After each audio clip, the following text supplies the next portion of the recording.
Hi lovely people, you're welcome back to my YouTube channel. In today's video, I'll be showing you how we made the most delicious musk melon soup. I started by chopping some onions, garlic and ginger. I'll be using this to steam my meat.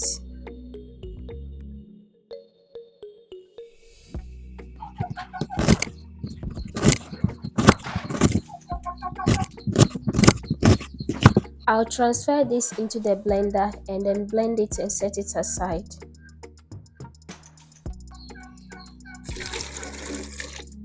Our main ingredients for today's soup is the musk melon seeds, which I have here. I've salted these already.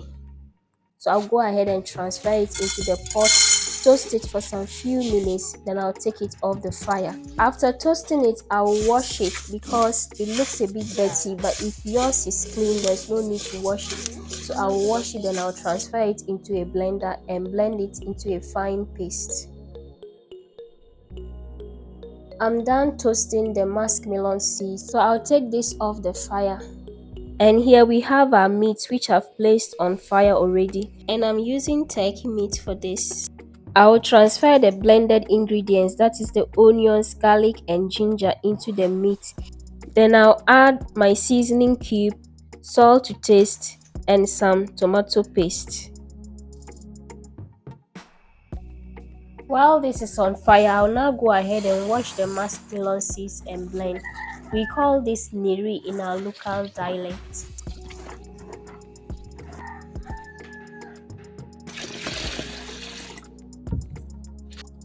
Done blending the melon seeds, I'll go ahead add some water to it and strain it. I strained this 3 times. So this was the first one, and the second and third one I used the sieve with the net to strain it.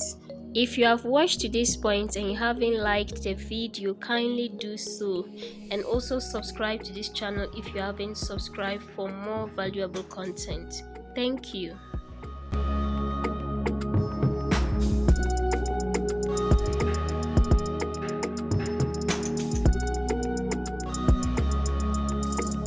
Now let's get back to our meat, which is on fire, and this is how it looks. So I'll stir and mix everything together. I'll add a little water to this and allow it to continue steaming.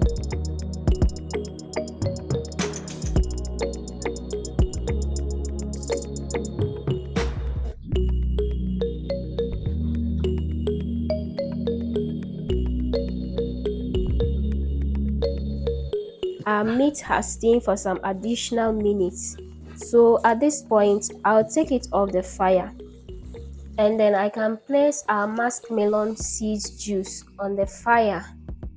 So this is the third sieving, so I'll sieve it directly into the pan on fire, then I'll allow it to boil for some time before I pour it into the meat.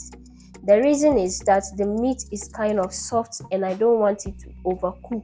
So if I were using hard meat, I would have transferred it directly into the meat. But since the meat is not so hard, I will let this boil for a while, then I'll transfer it back to the meat.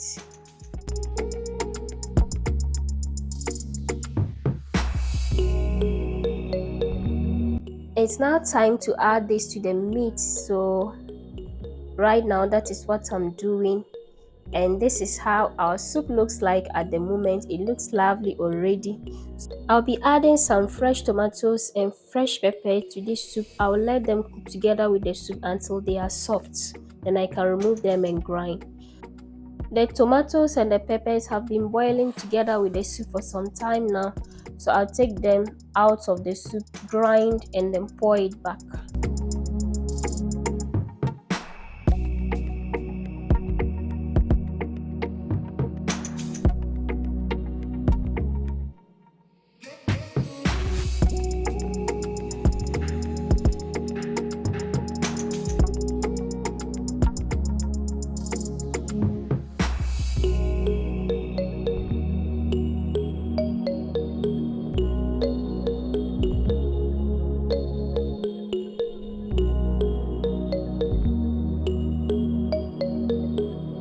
Lastly, I will adjust the salt and allow this to simmer until it is ready.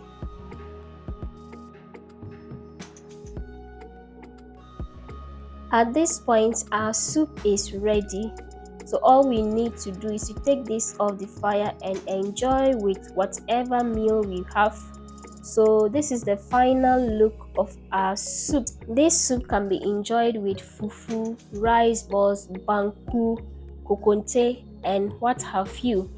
Please let me know in the comment section what you would serve this soup with.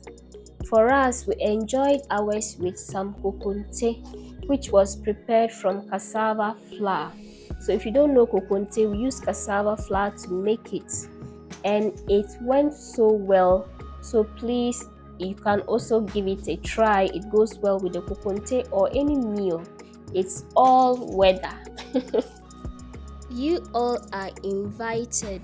Thank you so much for watching. Please like the video, comment and subscribe. Do not forget to press your notification bell so that you'll be notified whenever we upload a new video.